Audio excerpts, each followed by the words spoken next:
That's what it was. I had to tweak something on your page. I'll show you what it was. Thank you for getting to the bottom of that.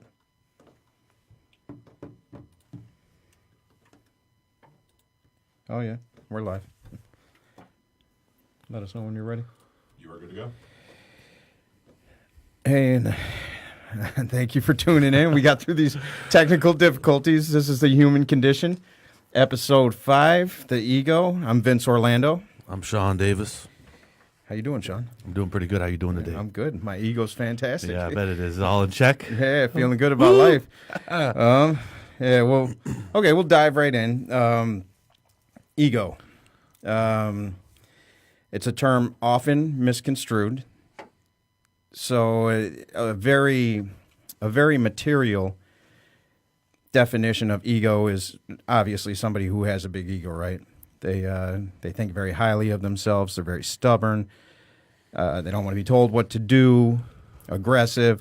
There's all these connotations that go along with the common definition of ego. Very material, worldly definition of ego. That is the tip of the iceberg. So if you can envision the ego as an iceberg, there's really only 10% popping up. Right. The rest is submerged. So anyway, I got into a debate after the last episode with a friend of mine over ego. She asserts that you can have a healthy ego. Now, when I speak of ego, I'm speaking of it in terms of the spiritual plane. So the perspective, so when Christ says, I'm in this world, but I'm not of it, that's the way I view the world now. I don't view it in terms of the psychoanalytic definition as the ego being the mediator between the id and the material world. That's not how I view it. I view it as, okay, if we are spiritual beings having a human experience, then the ego is the attachment to the material plane, because in reality, without the material plane, ego does not exist. It's not a thing. It's a human resource. So the ego needs an identity. The ego is identity. Right. So what happens is what my identity is a collaboration of beliefs, memories, life that has transformed my personality. So what it is I've accumulated all of these memories and beliefs to form, this identity. And the ego, they talk about it in a lot of different terms. The angel on one side and the devil on the other, right? Which is duality. Duality. Ego would be the devil. Right. So, yeah, there is a good ego. People, I think nowadays will refer to it as consciousness. I think over time that it just changes names through time. Well, in perspectives. Right. I mean, Native Americans use the white wolf and the dark wolf. How do you know? Yin and yang. Right. Which one's going to get stronger? It's the one you feed. Right. So these things all are in collaboration together. And my negative ego, that's what I call it, is the negative ego, is my lesser self. It wants me to think that I'm a no good piece of shit. That or I can't do you're those better things. than everybody else. Right. It can do both. Right. So the negative ego is all about judgment. That's right. This is wrong. I'm better than or less than. It creates a divide and a separation from me apart from everyone else. Well, that's exactly what it is. It's the individualized experience. Right. That's what so ego, in being the individualized experience,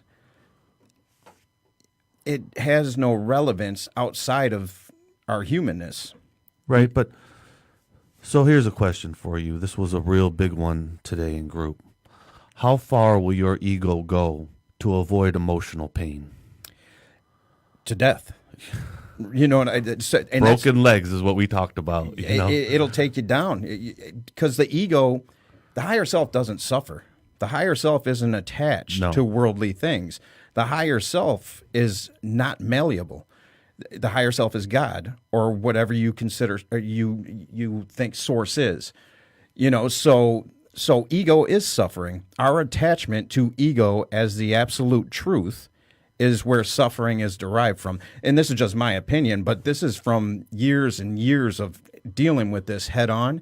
And then I'm also extremely well read, and I've gone into some, you know, to some realms that maybe others haven't, in what I consider ego to be.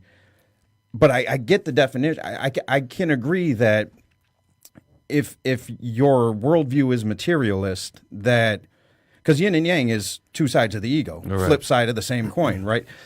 That you need good and bad on the material plane to have things happen. For you to experience joy, you have to feel pain, and for you to experience sadness, you have to feel happiness. You need both in the material plane. But if we look at consciousness, God, as the end all be all, right? The all knowing, all loving, all powerful.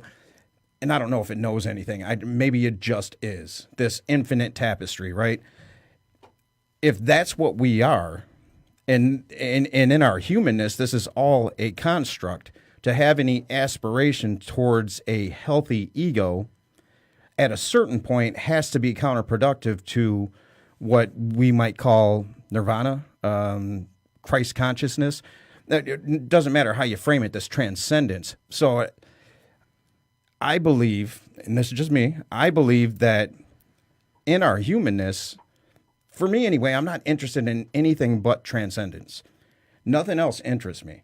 I want to love unconditionally, truly unconditionally. I got into a debate about that too, what unconditional love is. The things that Christ spoke, that Martin Luther King spoke, that Gandhi spoke, these things resonate with me in a way that sometimes I wonder if I wrote them in a past life. Like that's how deeply I feel these concepts. So I'm not interested in I was interested in a healthy ego to get out of crisis. It was necessary. And through the utilization of my ego, whenever I would set a goal, ultimately, once I got to that goal, I would realize something about myself that was off in the aspiration of that goal. And this is just my experience, but I would realize there was something off in the aspiration of that experience, and I would grow beyond the goal that was achieved or not achieved, whatever the case is. But now for me, I want, before I leave this plane, I want to know what Christ consciousness is. I think I understand it, but I really want to embody that, if only for a moment, before I make my transition. That's how deep I take ego, you know, in my thinking. Yeah, it takes a minute to get there. And some pain and suffering. You're right. You know, Yeah. and you know, I believe that the ego is always, it's going to protect me. It even goes as far to protect me from future pain. Mm-hmm. You know, so it's almost embedded in everything. You can detach from the material plane. All In moments, right? You know, truly detach, where you believe or know that all prosperity is abundant. You don't worry about money. You don't look at your checking book and all these things. And you are in present time awareness, and you are in full detachment mode. The truth is, life will catch up, though. It does. We're human. It does. It will never be perfect for me, you know. But I have spurts where I'm real close to where the negative ego is almost eliminated.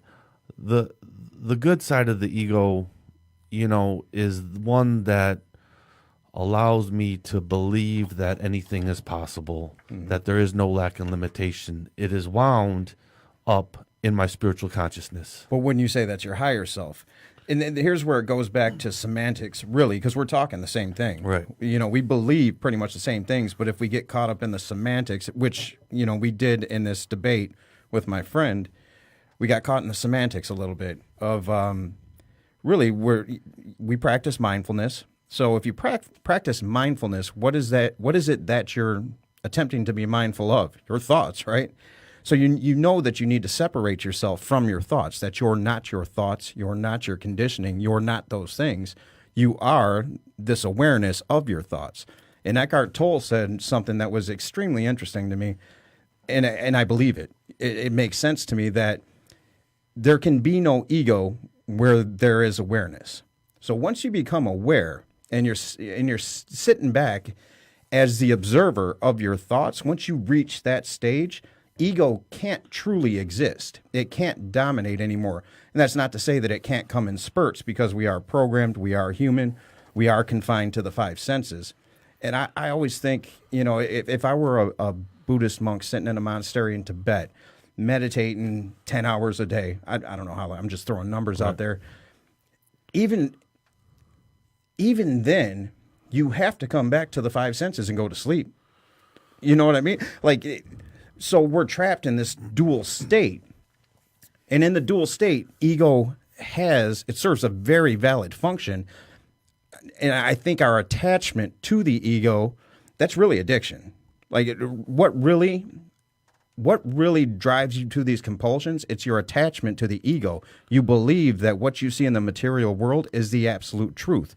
So when you suffer, you do anything you can to alleviate the suffering. You seek pleasure in any way possible. You believe you're attached to the part of the ego that has subscribed to the material plane as the absolute truth.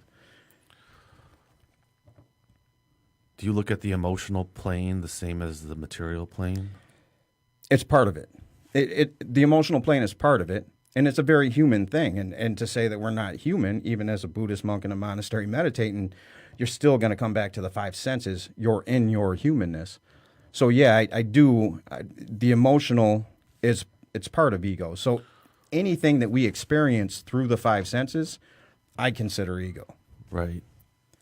So a lot of this, you're still going to have to break, brain state.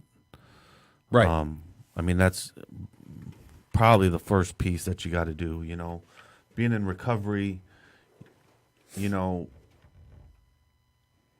was the God-shaped hole, the feelings of inadequacy, the fear of rejection, the trauma, the abuse, and all these things are going to feed that negative ego. Mm-hmm.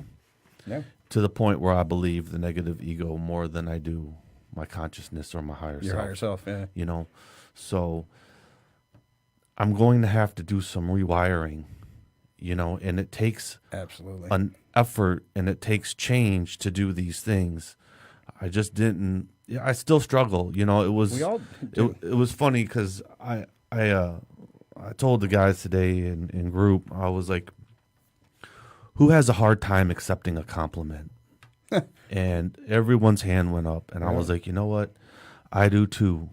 I was like, somehow, some way, that negative ego still needs a say in making me, it makes me uncomfortable when I get a compliment. I've been doing some new stuff with when I get them, but someone could compliment me on my eye color, and I would. My ego still... You got to look for something self-deprecating in right, that moment. my ego still wants to make you feel, the negative ego, like, man, you worthless piece of shit. Because it was part of my God-shaped hole that still hasn't fully healed. It still hasn't fully healed. Even after all these years, there's still some insecurity here and there. And I have to be conscious of that. And so, like I told the guys today, like, what I do is I say, I'll say something like, thank you very much. You don't know how much that means to me. It's very uncomfortable for me to take it's like a compliment. Working out at the gym. I acknowledge how hard it is to take the compliment with the person, and I say thank you. And by doing that, That's a good practice. it starts to break down the negative ego. That negative ego always wants me unsettled. It wants me in fear. It wants me in the future. It wants me kind of in a panic mode, always kind of like always worrying about something, because the negative ego can't be at peace. You know, I don't, and I agree with that 100%. I don't think any part of the ego can be at peace because it's always going to be striving for something material. The higher self can be at peace. The higher self is at peace, always, irrelevant of what the ego is doing. The higher self is always at peace. God is always at peace. Source is always at peace. You've experienced times, though, in your consciousness where the negative ego was dormant.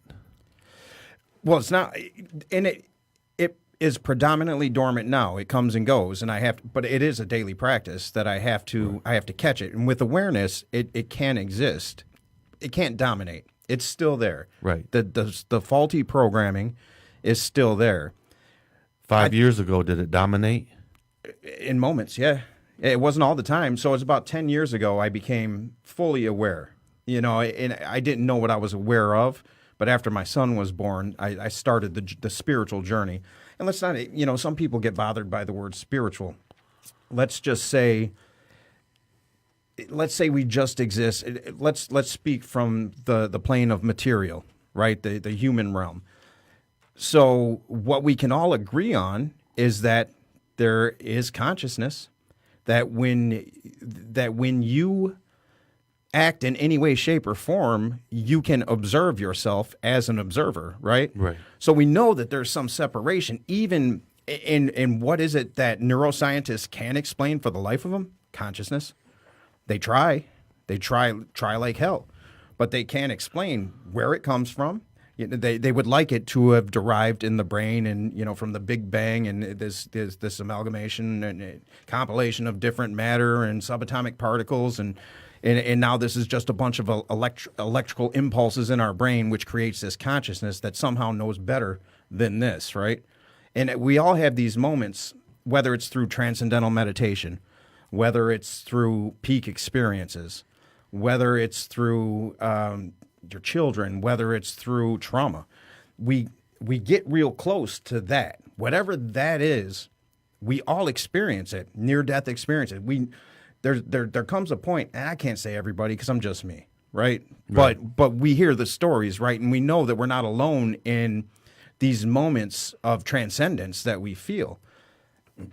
So even if you do believe, you know, Sam Harris is a great example. And, you know, Sam Harris and Jordan Peterson did a podcast, and it was their first one together, I believe. And I keep dropping the O's, but whatever. They spent roughly 3 hours going back and forth on what the definition of truth is. In the same way, me and you could go back and forth on what the definition of ego is and waste everybody's time.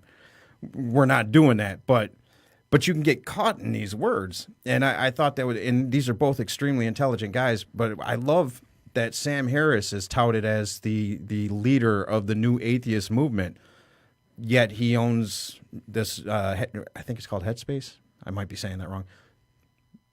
Yeah. But that's his. So even he's a neuroscientist, and he's not a believer in God per se, but he's a believer in something. But he exists predominantly in the material world, but he's found something that's not connected to this, to what we know with these, the sight, you know. I think that's a beautiful thing. I think he's done it because he's intelligent and because he's willing to sit down with people who are vehemently opposed to the way he thinks and sit there and say, okay, well, I don't agree with you, but let's talk about this because maybe I will. You know what I mean? I think that's extremely important. Ego won't allow for that. Ego has to be right. So whether you think you're a piece of shit or whether you think you're on top of the world and everyone's below you, both are unhealthy. So in my opinion, and again, just my opinion, in my opinion, the only healthy ego is subservient to your higher self. Humility. So Wayne Dyer did a study in Wisdom of Ages, I believe it was called, of the 60 plus of the world's greatest speakers, teachers, Jesus, Gandhi, Martin Luther King, and he found, of all these 60, he found 3 traits that were common among them, and this resonated like hell with me. These 3 traits were they weren't driven by power. They didn't care. They weren't interested in anything that had to do with power. They were connected to a purpose that was higher than themselves. So they were driven by something. There was no real benefit in teaching love to everybody other than you knew it was the truth, right? For Christ, for Martin Luther King got his ass beat all the time, was in jail. And what is the human benefit to that when essentially you're in a position to where you could take your visibility and turn that into something ego-driven to prop you up on the human plane and make this ride here a lot easier. So they were driven by something bigger than them. But the other thing that to me was extremely, extremely important, and ego simply, healthy or unhealthy, cannot allow, is they were unattached to the good opinion of others. They didn't care. There was a purpose. They were driven by it, and didn't care about power and didn't care about your opinion. There was a truth there that they had connected to. Ego can't do that, in my opinion. So that's a purpose-driven life. Purpose-driven life. You know, if Ego I'm living, doesn't live that. no, it doesn't. Yeah. You know, in a purpose-driven life, you know why you're here on the planet. Either your creator, your source, whatever.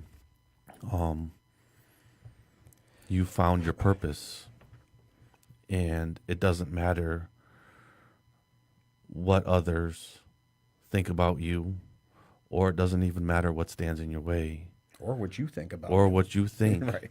You know, if your creator sent you down here for a purpose, you're going to live that purpose no matter what. Right. You know, there's no way around it, especially if you're awakened.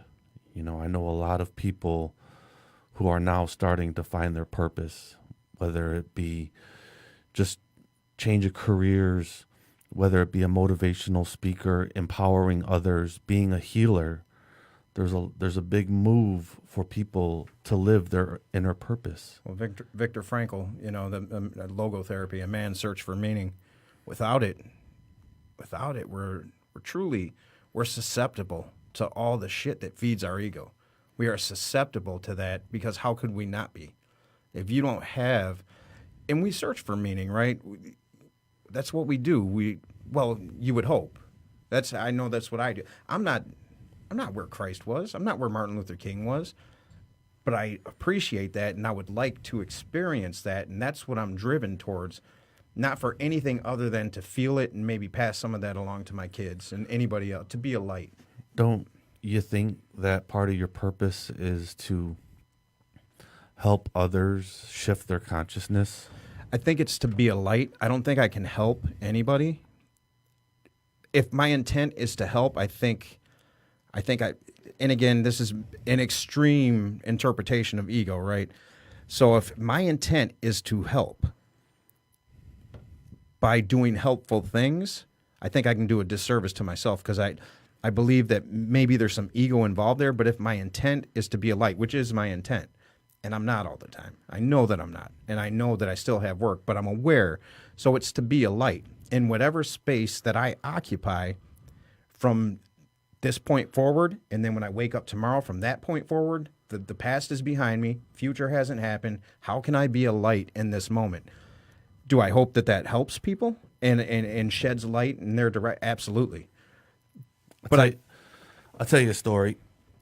And this is why I believe that others can help others awaken and I believe they can. turn Martin on the Luther light. Renaissance Unity at the old church. This was like a long time ago, and I'm talking long. It was Christmas Eve Mass, and they were doing what they normally do, lighting a candle for all the 12 disciples, and they had the same ritual for a long time, and they turned out all the lights in the church, And what happened is they had one candle. They lit one candle from Jesus's candle. And it was dark, and we all had a candle. And so the minister lit the first congregation's person's candle. Right. And then And everyone else I love that. got their candle lit. Yep. And they even showed you before with one candle up towards the ceiling, there was a little bit of light. But then once everyone's candle was lit and they held it up to the ceiling, it illuminated the whole church. Right. And I always look at that as how purpose-driven people, spiritually purpose-driven people can light others. And they can, and they do, and that's when I speak of my heroes. Most of them were killed, right? But That's part of the deal. You know, if you're going to raise spiritual consciousness and empower others There's a side spiritually, against you know, chances are, like, you know, your spiritual contract on the planet isn't going to be for very long. and that's okay You because know, it's not about this planet. No, because it's just a homecoming for me. I'm just Right. returning home. Like, this isn't home for me. Right. Earth is not home. Right. I mean, I have a hard time, and I always tell guys in group, I tell a lot of people that I struggle operating in the third dimension. I struggle operating in the materialistic realm. That's Those a that are beautiful thing, though. But it's difficult. it's funny, it's beautiful to say, man, but when I'm surrounded by those that are power driven, materialistically driven, it's That'll have you motherfucking the world.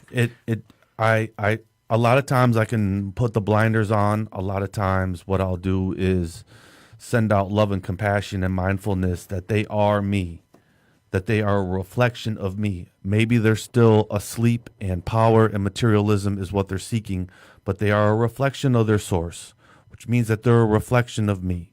Absolutely. It's just that we're not on the same spiritual plane, and that's okay. That's okay. The ego says it's not. Of course, because the ego will want to, like, Control. Fuck that motherfucker. Yeah. You know, he cut in front of line. You know, and it'll get its little. You know, the ego likes its chatter. You know, it'll always have. Not ego always. That's You know, a key point. It likes its little chatter every now and then, especially if you're really spiritually on point and you've been on point for like a good month or so. Out of the blue, your little ego chatter will pop up out of nowhere and, like, think that it needs to participate in your spiritual conversation that you have going on. You're at peace and harmony, and all of a sudden, out of nowhere, that Here I little am. fucking chatter, like, you know, and it's like, man, motherfucker, I thought you was asleep. Why the fuck did you get awakened? And usually that chatter gets awakened because there's something out of alignment with me spiritually. It just is. And the thing is, I have the ability and I have the tools now to look at, how am I out of alignment? Am I not helping enough people? Am I not doing service work? Is there something in me? Do I have a resentment going on? Is there something that's off with me spiritually? I can take a look at that today. Now, some people are all different levels of the game when it comes to looking at yourself spiritually. Everybody's different levels. Everyone's It's different individualized. levels.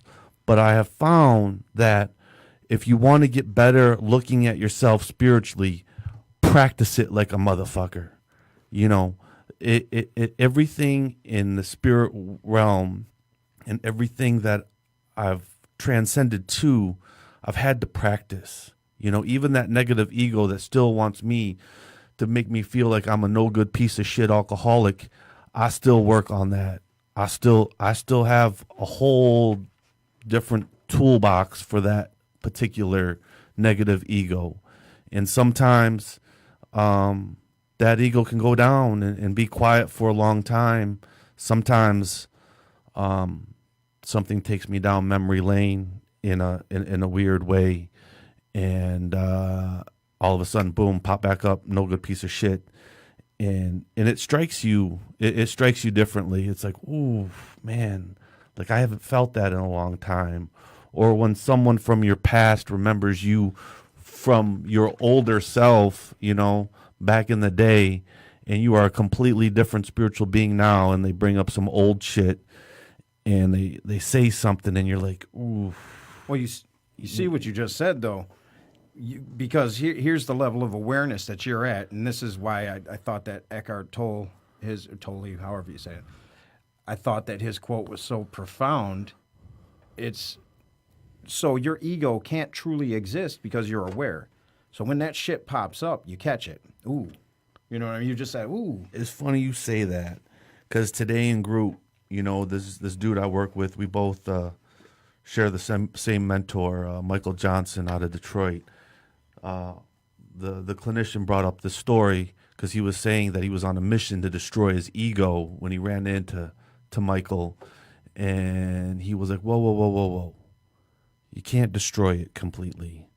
What you need to understand, Unless you pass, right? make your transition, that's where it goes away. What you need to understand is that the ego is like a house that's in your mind. We've done all this work spiritually to get out of that house. But what you need to understand is that there's a door to that house, that I have the choice to go in or out of that house. The thing for most of us is that our ego has trapped us. We've attached to it. We've attached, Yeah. and after a That's while our you're identity. trapped. That's what we Right. are. I am one with my ego, Mm-hmm. but there comes a point in time that when you do a lot of self-work, that you can recognize that this ego is merely a house that exists in my mind. And It's a teacher. Yeah. It's the greatest teacher if you can view it as that, because we are dualistic. There's no getting around that. Whether you view this from a materialist worldview or spiritual, we're dualistic. There's two distinct parts of us that are constantly battling. I always like to believe that we can get past the dualistic You can. mentality. You can for a minute. Fourth, fifth, sixth dimension, there's no more dual stuff. It's oneness. But it's not here. We're oneness. See, and that's the beauty of Oneness the human with- experience. Oneness with all things. Well, and we know that to be true. Me and you do, because we've done that work. So in transcendental meditation, you feel that. Psychedelics, you feel that. There's the birth of my son and my daughter. I felt that. These peak experiences, trauma. When I was breaking myself down with alcohol or whatever it was, what I realized in retrospect is I was beating the shit out of my ego. Beating the shit out of because your ego wanted to avoid pain. it. I At no any longer cost. I no longer want to feel pain. I'm going to use alcohol. I'm going to use whatever substance I can because I want to get rid of this pain. So my ego is ramped up. My instinctual ego rampage to get fucked up, numb out the pain, and blot out my existence as a spiritual being. And see, the higher self doesn't have that pain because it's not attached. No. It doesn't have a perception on the way things should be. The ego thinks, well, first, the ego's programmed, right? So from the third trimester until you're about 3 years old, you have no moral compass. You're being programmed with all this information from your environment. Most of this stuff you don't even remember until you suffer trauma and wind up in a psychiatrist's chair getting psychoanalyzed. Then it starts or the psych ward. Right, or whatever, however that goes down Yeah. in there. But you don't even realize that. So we spend our entire, so even from a psychoanalytical standpoint, you're battling this pre-programmed part of yourself that doesn't serve your highest good. It stands in complete contradiction. But What is your highest good? Your- Not now. But how did you find your highest good? my highest I think a lot of the through people non-attachment. Okay, I think a lot of the people want to know how to find their highest good. And non-attachment's a tough concept, and we'll have to talk about that sometime too. But so I realized, and it was through the birth of my son when I felt unconditional love. It was overwhelming.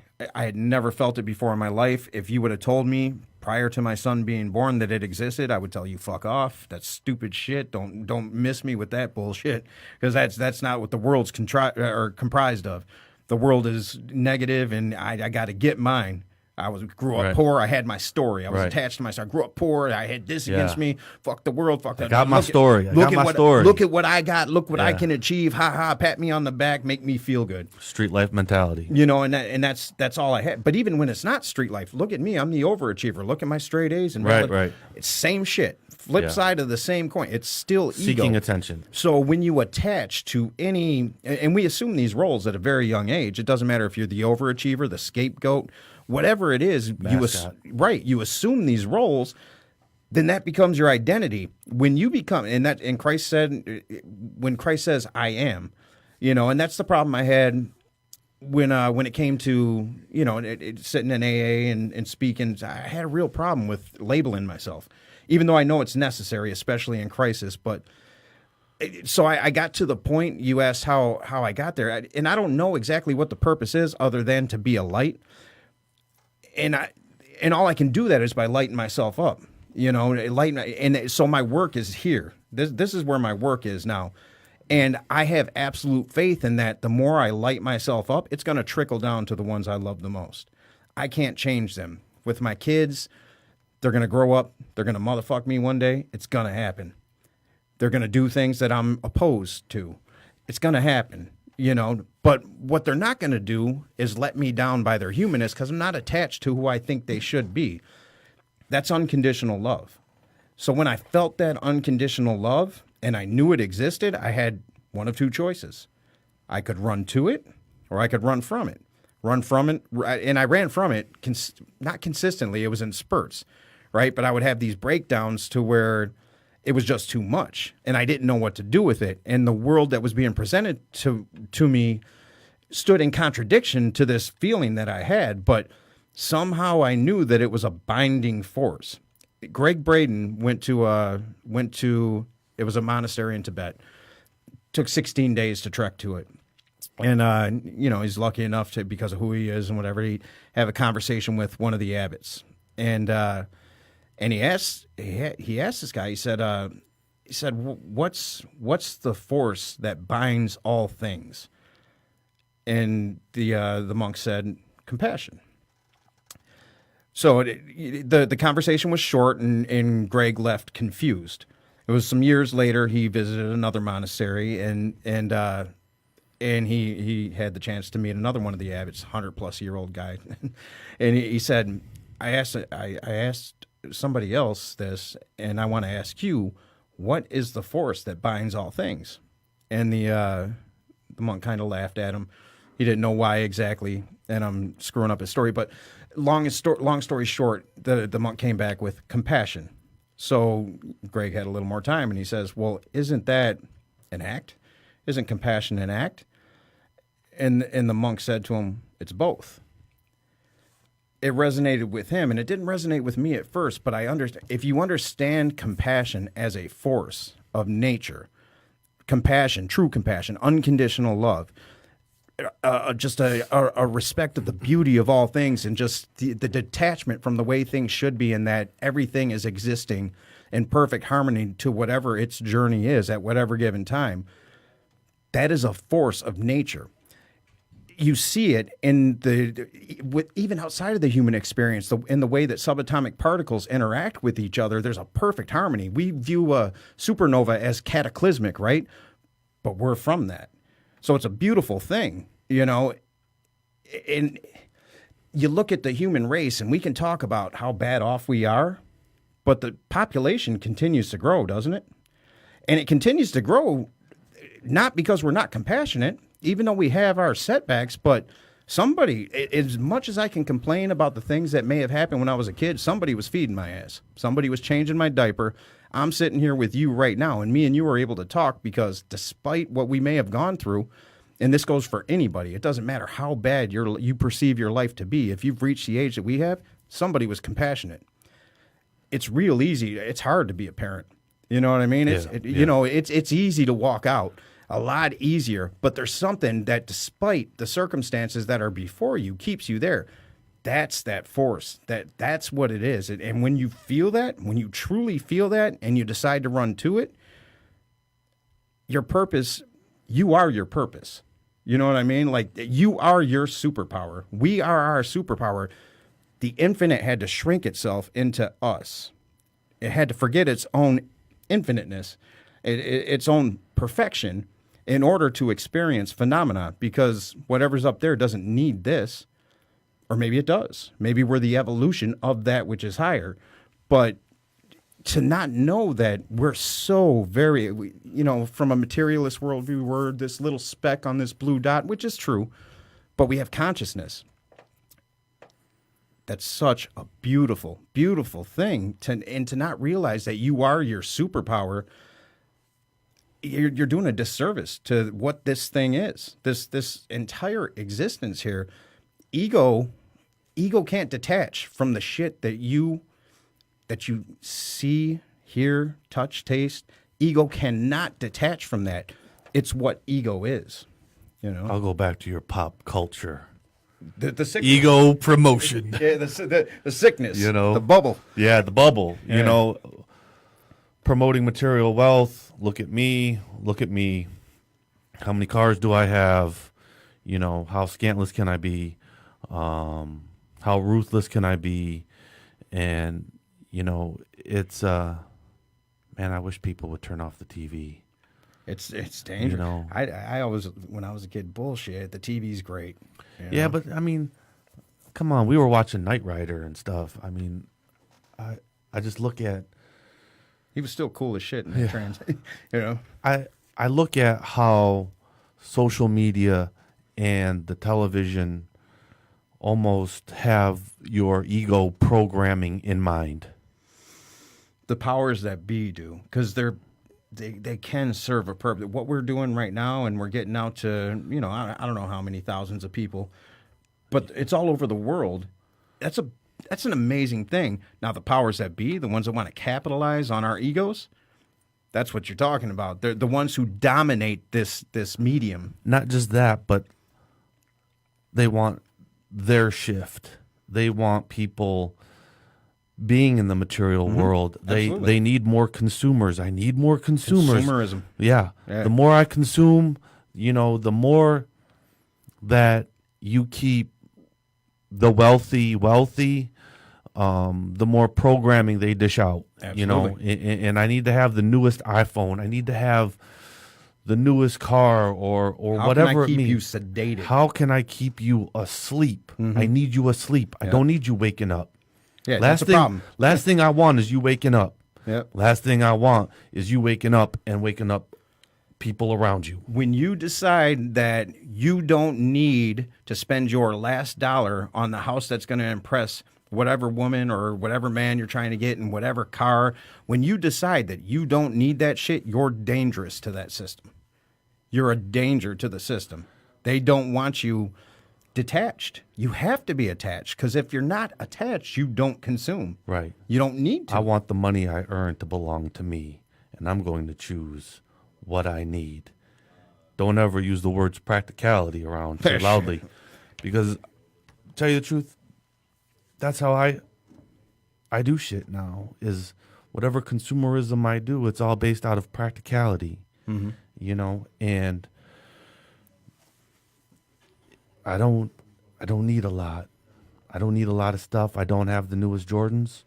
Tell you the truth, I don't wear expensive clothes a whole lot unless it's a special occasion. Everything is very humble. I don't need to draw attention to myself. My light that I shine isn't predicated on what clothes I wear. Can't be. It can't be. My kid, and this is one thing I teach in my house, and considering there's been ups and downs in life, but I'm happy with the way my kids think, and I can pat myself on the back a little bit for that, and their mother too. We've co-parented effectively, but when I ask them, what do we spend money on, and they'll tell you what they've been taught: experiences, not things. Yeah. I live well below my means so I can travel. Maybe on social media I look like I got a little bit more than I do. I got enough, and I don't need anything more than that. If I can jump on a plane and go experience other parts of the world and shamanic culture, well, I'm good. I don't need anything more than that. According to the laws of prosperity and abundance, we have unlimited supply. how could it not be true? How could it not be true? Peter Nielsen was speaking at Renaissance Unity, and I'm apprehensive on using the word God because of the stigma. But if you can break through that, kind of like ego, if you can get through what you have predetermined in your mind is the definition of that. But Peter Nielsen said, with God as your partner, you better think big.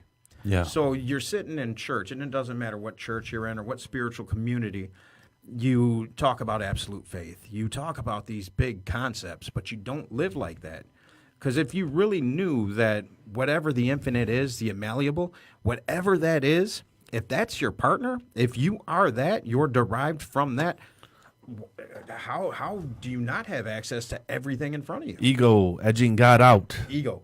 Ego it'll keep you from absolute faith.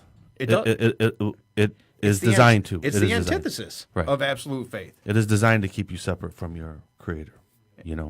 It's designed to keep you kind of, like I said, unsettled. Yeah. Not ever having. I have faith, but I have faith that you'll take care of all of this stuff. But this over here, my money, you let me take care of that. Yeah, I'll take care of that. Let me be the one to take care of that. That's the shit I need to stress about. Right. You have to let it all. Yeah. Like the whole picture, the whole tapestry has to be turned over. And it's tough, man, because, again, people have the real simplistic definition of ego is the big ego, right? I'm the shit. But ego is also, I'm not the shit. I'm super insecure when people make fun of me. When I was a kid, the thing that, so when I became an actor, right? I needed everybody, no coincidence, needed everyone to adore me. That's in my head, that's what would happen. So I went out seeking that. And, but I didn't want to be poor. I couldn't be a starving artist out there. So I spent years and years dealing with cartel down in Mexico, running drugs across the country, risking my life, literally my life, because I was so deeply afraid of being made fun of for being poor again. I could not handle it. So that was a big part of my experience, and I look back on the risks that I took. This thing that I always had access to, this unconditional love that I didn't know existed. What I was willing to sacrifice for the ego. That is also ego. That insecurity that it keeps you in prison. Inadequacy. And it's ego. So we can look at it as it can it be healthy? It can be used in a healthy way, right? It can be used in a healthy way. For survival. And for learning. And for learning. But can you truly experience it? Transcendence, it does not exist. It doesn't exist beyond this plane. And when we get into those deep states of meditation, psychedelics, peak experiences, when we get... For me now, it's as easy as looking up at the stars on a certain night, and I'm gone. And it's only for... maybe 30 seconds, and then I'm back, and then I hear a car pass or whatever. But in those little moments, you just know that you're connected to something.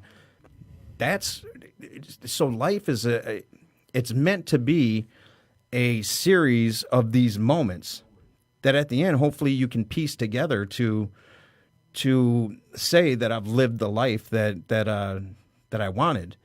And then you take that back to wherever you take that back to.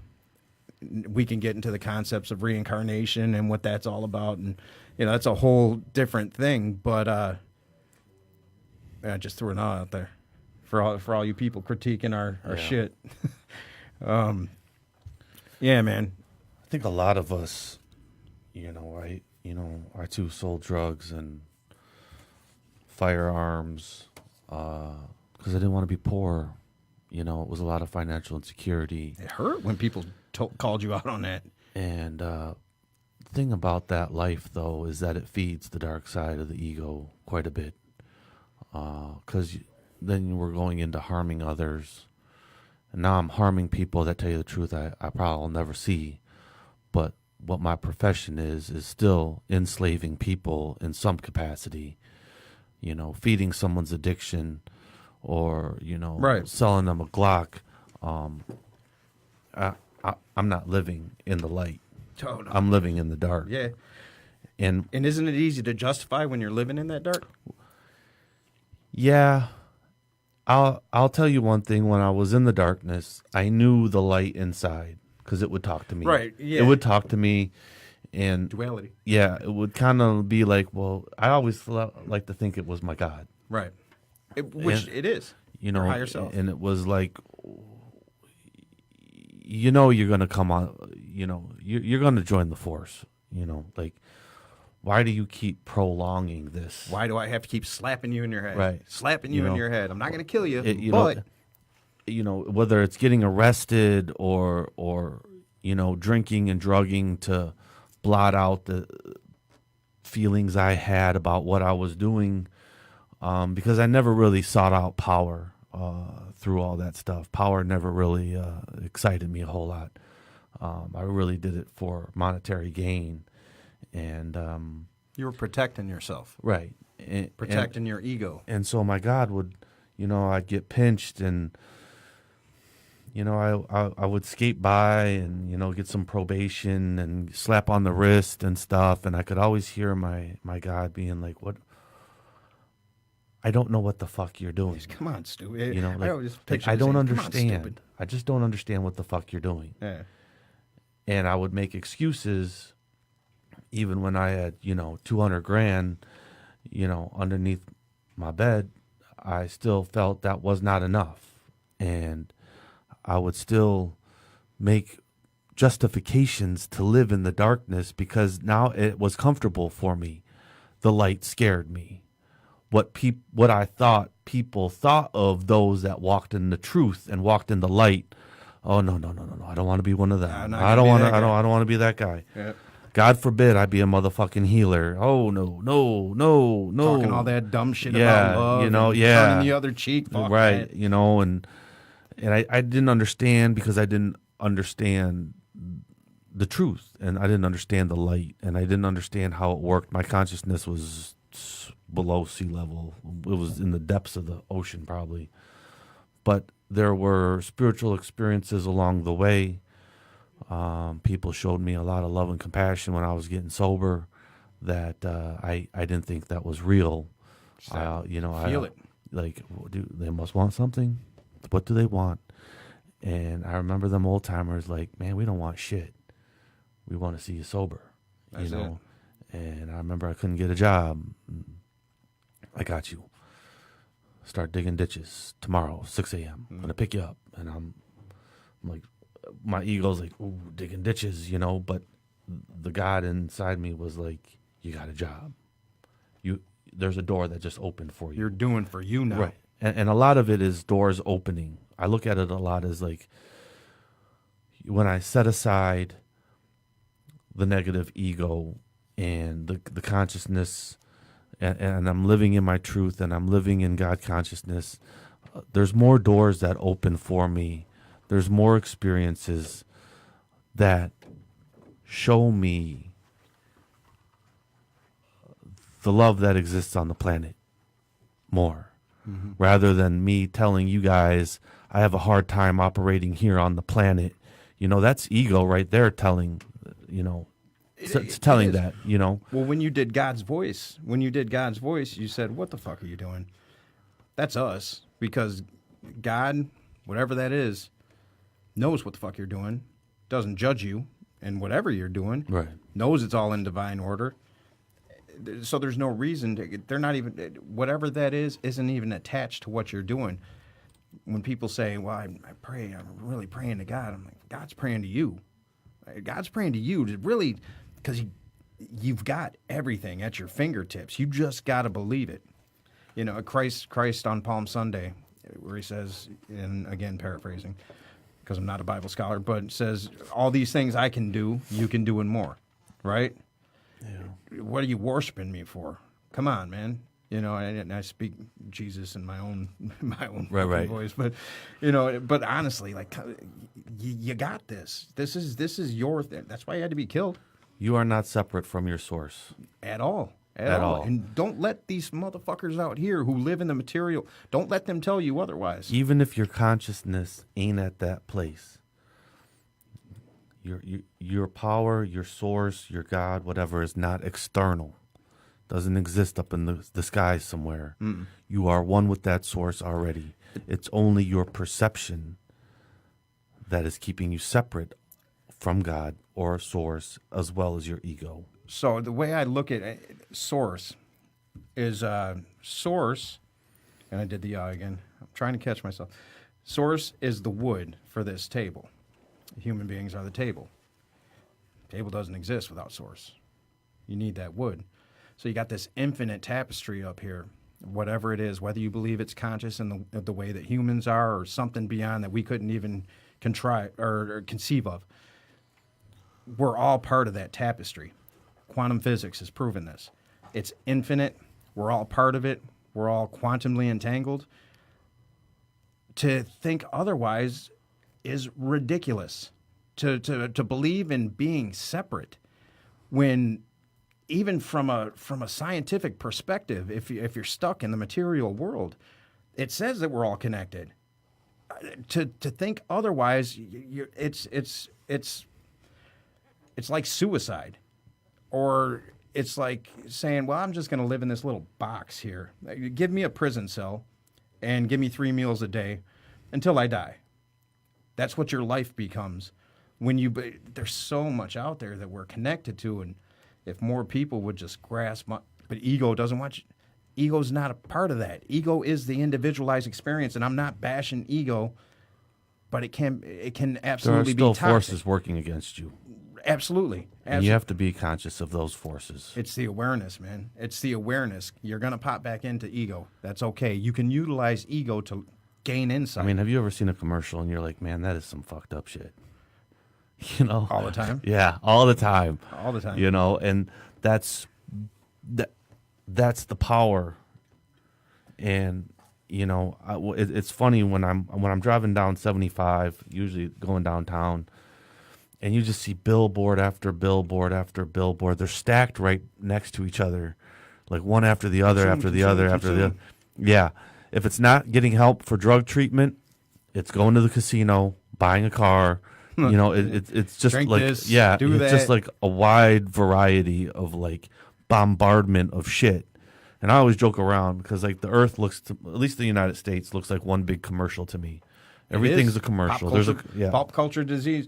So we got a couple minutes. I just said that's what I'm going out with. Come on, man. We have some very special guests. Yes. If you want to talk about that on our next episode. Next episode, we're going to bring Amy Moore and Dr. Brad on the show.